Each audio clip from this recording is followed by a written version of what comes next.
Today we will discuss the need for Ashtaka Varga, etc. in chapter 66, verse 1 of Parashara Hora Shastra.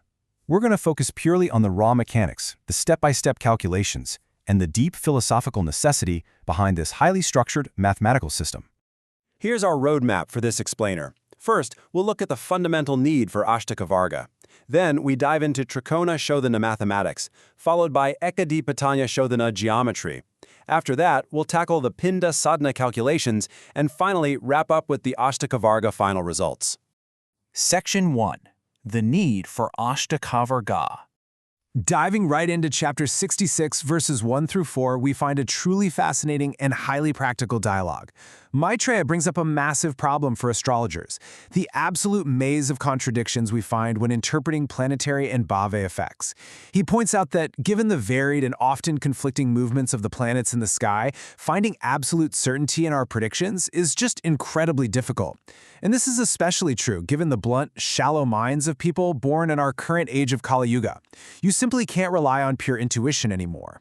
Maitreya specifically asks for a method designed for a time when human minds have literally become blunt. The philosophical and practical significance here is absolutely profound. Humanity desperately needed a definitive, mathematical method to calculate longevity and transit effects. We needed a system that didn't rely purely on the vast, esoteric intuition of ancient sages, because let's face it, that's pretty scarce in Kali Yuga, but rather on rigid, calculable logic.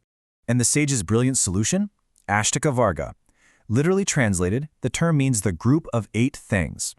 This system creates a baseline scoring grid that combines the auspicious and inauspicious positions of a planet with reference to 8 distinct points, the 7 main planets plus the ascendant. It's a real game changer because it powerfully mitigates all those analytical contradictions by using a highly structured matrix of benefic rekas, which are positive lines, and malefic bindus, negative dots, to objectively score a planet's strength. No guesswork involved. But before we can calculate any final results, we have to establish the initial Reka chakra. Taking the Sun and Moon's Ashtaka Varga as examples, we meticulously log the specific numbers of benefic rekas in each rasi, or sign, based on the planet's exact transit. This raw data, laid out across all 12 signs of the zodiac, serves as the absolute baseline for every single mathematical reduction we're about to do. Section 2. Trikona Shodhana mathematics. The crucial first step here is mathematically grouping the zodiac. Think of this as geometrically dividing the sky into 4 sets of equidistant trines, which represent the elemental triangles. So we group the fire signs together, Aries, Leo, and Sagittarius, then the earth signs, Taurus, Virgo, and Capricorn. Next are the air signs, Gemini, Libra, and Aquarius. And finally, the water signs, Cancer, Scorpio, and Pisces. These 4 independent groups form the absolute foundation of our calculation. To actually perform the Trikona Shodhana, we apply strict, unyielding mathematical rules to each of those 4 elemental groups. Step 1. Identify the lowest Reka number among the 3 signs in a specific trine. Step 2. Simply subtract this lowest common denominator from all 3, but watch out for the conditions because they matter. If any sign in that trine already has a 0, you just skip the reduction entirely for that group. And if all 3 signs possess the exact same number, you reduce them all to 0. This brilliant subtractive step effectively strips away any redundant, overlapping elemental influences to reveal the true residual strength of the planetary positions. Section 3. Ekadipatya Shodhana geometry. This next reduction strictly deals with planets holding a monopoly over 2 signs. Think of Mars ruling Aries and Scorpio, or Venus ruling Taurus and Libra. Now, this procedure is exclusively performed after your Trikona Shodhana numbers are completely finalized. The foundational geometric condition here is super specific. The reduction only triggers if both rasis owned by a single planet have a number greater than 0. If one sign has a number and its sister sign is a 0, you stop right there. No reduction is done. It's an all-or-nothing condition. The advanced roles of Ekadipatya Shodhana deeply hinge on physical planetary occupancy. Here's where it really gets interesting. Consider a scenario where one sister rasi contains a physical planet and the other is totally empty. If the occupied sign has a larger or equal number, you mathematically deduct the empty sign down to 0, leaving the occupied sign completely unchanged. Now, what if both sister rasis are totally empty? Well, if both have the same number, both become 0.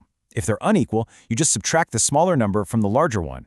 This elegant logic ensures that a sign actually hosting a physical planet firmly retains its mathematical dominance over an empty sister sign.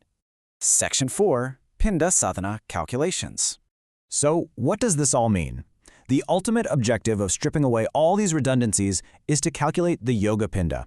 The Yoga Pinda is the absolute sum of two distinct mathematical tracks, the Rishi Pinda, which utilizes specific sign coefficients, and the Graha Pinda, which utilizes specific planetary coefficients.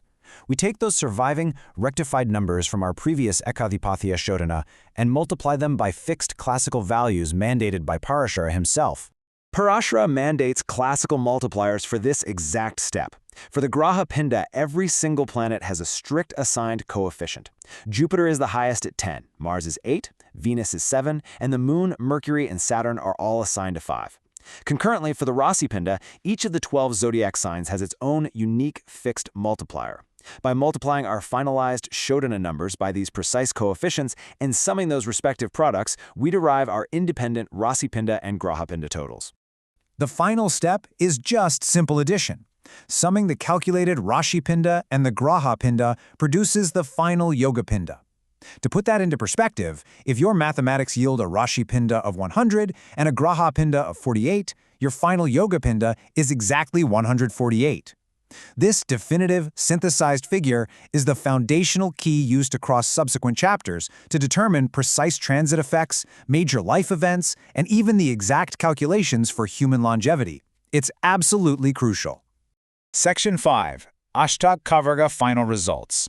To summarize the essence of chapter 66 verse 1, this entire mathematical journey transforms raw, often contradictory planetary transits into an actionable, research-based framework. We've successfully traced the logical connection from Maitreya's initial philosophical question regarding the analytical struggles in Kali Yuga directly to the ultimate procedural derivations of the Yoga Pinda.